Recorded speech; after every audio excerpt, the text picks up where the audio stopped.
Relation amicale, relation familiale ou relation amoureuse, les trois peuvent être des relations toxiques. Si ça t'intéresse de savoir comment t'en débarrasser une bonne fois pour toutes, ben ça commence maintenant! Salut tout le monde, Michael Wolf! Si c'est ta première fois sur la chaîne et que t'es intéressé par le développement de soi, la séduction et la confiance en soi, ben tu es au bon endroit. Abonne-toi dès maintenant. On est des êtres humains et l'être humain est un être social. Alors, ce serait logique de s'entourer de personnes qui nous apportent du positif et de se débarrasser de ceux qui nous apportent du négatif. Des relations communément appelées toxiques. Il existe plusieurs degrés de relations toxiques. Le degré le plus élevé, c'est lorsqu'une personne te rabaisse constamment, détruit ta confiance, lorsqu'une personne utilise les menaces, le chantage pour obtenir ce qu'elle veut. Et ça peut bien évidemment même mener à la violence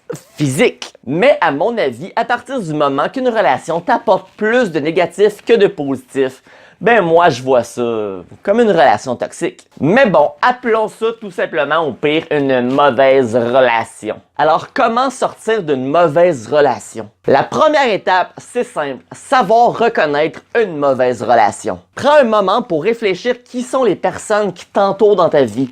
Tes amis, ta famille, ton coloc, ton partenaire amoureux si t'en as un. Est-ce que c'est des personnes qui sont honnêtes avec toi? Est-ce que c'est des personnes qui te respectent? Est-ce que c'est des personnes qui t'encouragent dans tes projets? Même, est-ce que c'est des personnes qui te connaissent réellement?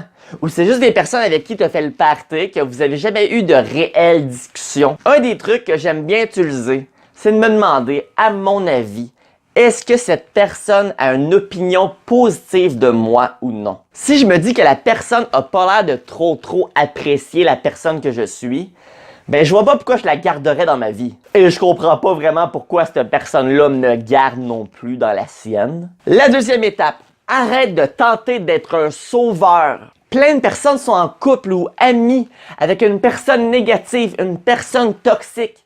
Puis ils se disent, faut que je l'aide, il y a des problèmes d'alcool, des problèmes d'argent, je suis la seule chose qui reste de positif dans sa vie. Non, il va te contaminer, te rendre malheureux, te rendre dépressif, il va t'attirer vers le négatif, ça va peut-être même être toi qui va finir avec des problèmes d'alcool. La seule personne qui peut l'aider, c'est lui-même. Tu ne peux pas le sauver.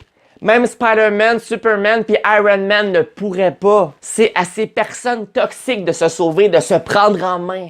À eux de le faire. Si tu veux réellement être un sauveur, sauve ta peau. La troisième étape est de réaliser que tu mérites mieux. Si tu es présentement dans une ou des mauvaises relations, si tu as des amis toxiques, c'est parce que tu as peur de te retrouver seul. Tu as peur de ne pas être capable de te faire d'autres amis. Fuck les amis négatifs. Ils te nuisent dans ton développement. Ils te nuisent dans le simple fait de rencontrer d'autres personnes, de rencontrer d'autres amis potentiels. Élimine ceux qui sont négatifs. Sors de chez toi, fais des nouvelles activités, rencontre des nouvelles personnes. Tu mérites mieux. Si tu as un partenaire amoureux toxique négatif, c'est aussi parce que tu as peur de te retrouver seul. Tu te souviens que ça t'a pris du temps peut-être à te trouver un premier partenaire amoureux, puis tu te dis, ça va prendre combien de temps avant que je trouve le prochain? Je veux pas me retrouver tout seul, c'est mieux que rien. Non! Une chose est sûre, c'est qu'en restant avec elle, tu élimines complètement les chances de rencontrer quelqu'un de mieux. Parce que c'est pas vrai qu'on rencontre une autre personne pendant qu'on est présentement en couple. Si ça se trouve, tu vas rencontrer une autre personne, mais une autre personne qui est négative, une autre personne qui est toxique. Parce qu'il y a personne qui est sain d'esprit qui veut rencontrer une personne qui est en couple et faire foirer sa relation et se dire que notre prochaine relation va bien marcher. Parce que les bases déjà sont malsaines, les bases sont toxiques. Alors quitte ton chum ou ta blonde et recommence. Tu mérites mieux. Si tu as des gens dans ta famille qui te rabaissent constamment, qui croient zéro en toi, qui croient zéro en tes projets, ben c'est pas parce qu'ils sont du même sang que toi que ça leur donne le droit d'agir ainsi avec toi. Fait que, tasse-les. Je sais que c'est plate, c'est ta famille. Mais vaut mieux être seul que mal accompagné, même dans le cas de la famille. Tu mérites mieux. La quatrième étape Éliminer sans compromis. Sache que quand tu vas commencer à éliminer ces personnes-là, c'est des personnes qui sont très charismatiques, qui vont tenter de te ravoir, qui vont tenter de tout faire pour pas que tu t'en ailles. Il est fort possible qu'elle va s'excuser, qu'elle va te promettre des choses, blablabla, bla. On s'en sac. Il est trop tard. Elle va pas changer réellement. Non. Tu te rappelles-tu quand t'étais petit, t'avais genre 8 ans, t'écoutais la télé, puis tu voyais le héros qui capturait enfin le méchant. Puis là, le méchant, il disait genre, non, libère-moi, j'ai compris, j'ai eu la leçon, je vais devenir gentil, libère-moi. Puis là, tout était genre, libère-les pas, il essaie de te tricker. Puis là, le héros lui faisait confiance, il lui laissait une deuxième chance et il le libérait. Puis là, qu'est-ce qui arrivait? Ben oui, le méchant le poignardait dans le dos. Pis toi, t'es comme, je te l'avais dit, tabarnou! Ben dis-toi que à cette heure, t'as plus 8 ans. Pis là, t'es dans la peau du super-héros.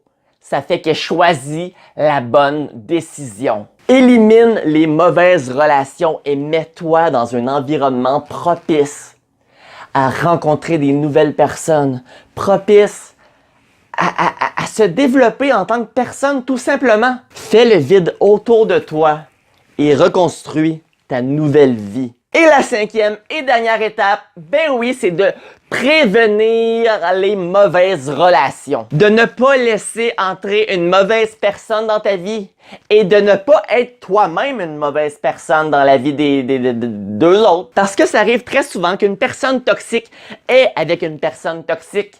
Parce que les personnes négatives adorent être avec d'autres personnes négatives. Ils s'alimentent. Une des solutions fondamentales pour éviter les mauvaises relations, c'est d'être honnête. Mais réellement honnête, là. Parce que si tu demandes à n'importe qui qu'est-ce que tu veux dans une relation, ils vont tous te dire la même chose. Ah, je veux que la personne soit honnête. Mais qui l'est réellement? Être honnête, c'est d'être capable d'accepter qu'on va blesser l'autre parfois. Être honnête, c'est aussi d'accepter qu'on va parfois se mettre dans des situations qu'on aurait pu éviter en utilisant le mensonge, mais éviter seulement pendant un certain moment parce que tout finit toujours par se savoir. À partir du moment qu'on ment à quelqu'un dans une relation, ben on n'a plus une relation. On est rendu avec un semblant de relation. Je vois tellement de couples qui mentent à leur partenaire. J'en vois d'autres qui sont même pas encore ensemble et qui utilisent déjà le mensonge.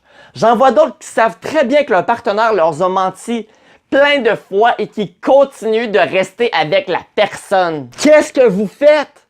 Est-ce que vous ne vous rendez pas compte des conséquences à long terme que ça fait? Si une personne vous ment, vous êtes dans une relation toxique, quittez la relation.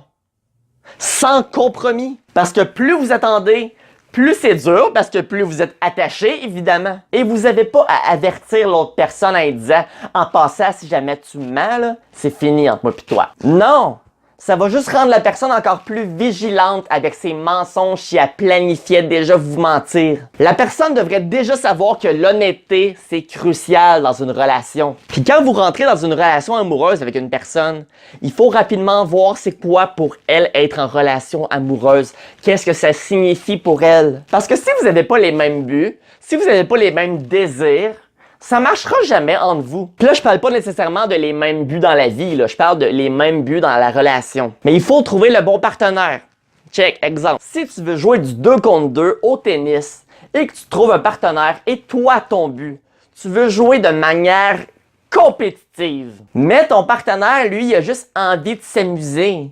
Moi, je joue au tennis pour le fun. Ben, t'as pas le bon partenaire. Si tu veux jouer compétitivement, tu dois te trouver une personne qui lui aussi va vouloir jouer compétitivement. Sinon, toi, tu vas faire des efforts pendant que l'autre, lui, ben, il va s'en foutre. Puis t'as-tu vraiment envie de faire des efforts pendant que l'autre s'en fout?